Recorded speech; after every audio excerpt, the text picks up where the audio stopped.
what are the most effective techniques for prioritizing a product backlog?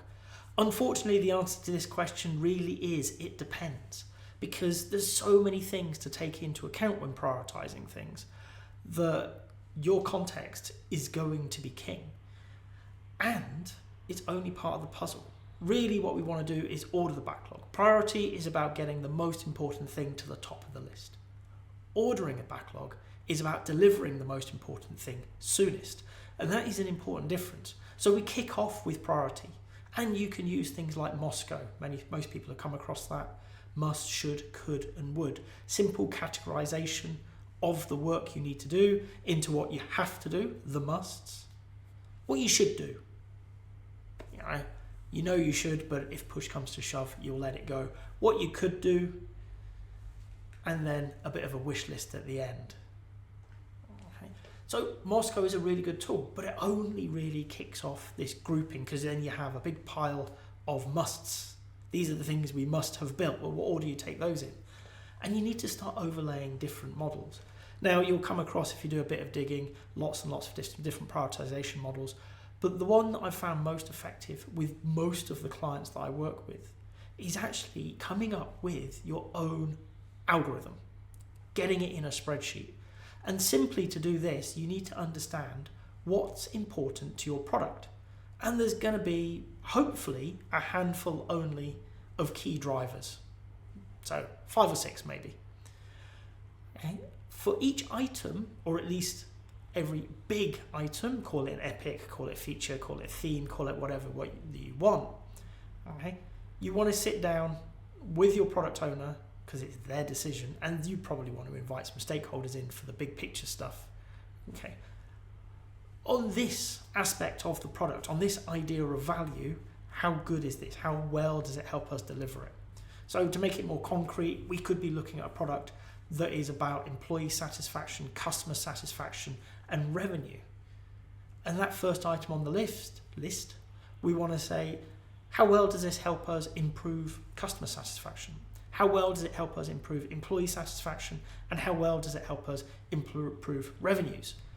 Okay? And the scale you use, you can absolutely, get the actuaries in, people like that who can give you hard numbers, particularly around revenue and things. Or good old Fibonacci, just say this is more than that. Is it twice as much, 3 times as much, whatever?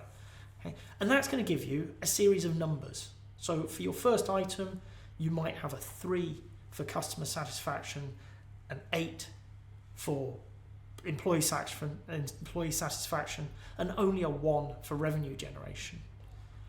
And you want to combine those numbers together, and again, invite the stakeholders in with your product owner to sit down and have the conversation.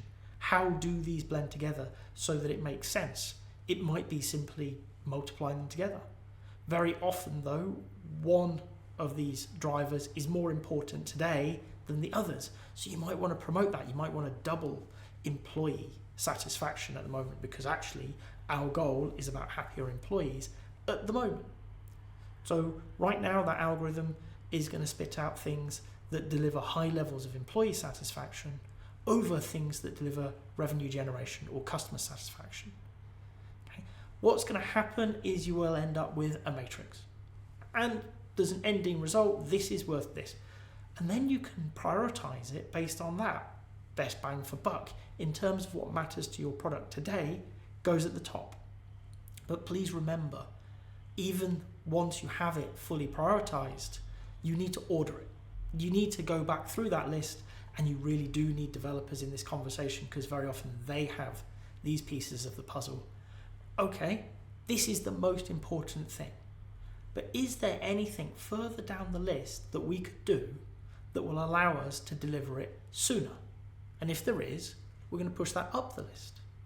Because if I started on the most important thing today and I got it in 10 days, great. But if I did something that was simple and quick and meant that I got the most important thing in 6 days, I should do the simple, quick thing first. It's not the highest priority, but it is the most sensible approach. So priority, it depends how you want to tackle it. All of the methods work to some extent in the right contexts. Okay? But remember, it's about the order of the work more than just the priority.